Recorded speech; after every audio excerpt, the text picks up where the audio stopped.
What's up, guys? We back with another one. Just got this one in, dropped off here at Rob's Customs from Odessa, Texas, in for a sunroof install.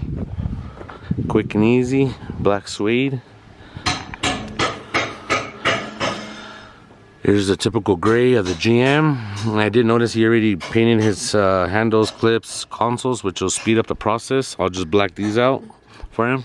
That way the whole interior is going to end up matching now, since he's got all black interior. See, he's got the Denali seats. And this is probably the only thing he needs to swap out. Maybe with the Denali console, it's going to look sweet. But yeah, quick and easy. Just dropped it off. Maybe 3-4 hours. Get it done. I am working on my 3-link right now also. So, got my Chalan in the back.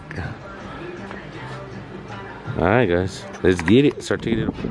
Alright guys, we got the sunroof installed. Powered up. Check it out. Everything is working. We are finishing up the headliner now. And we'll go ahead and install it. Check out the headliner.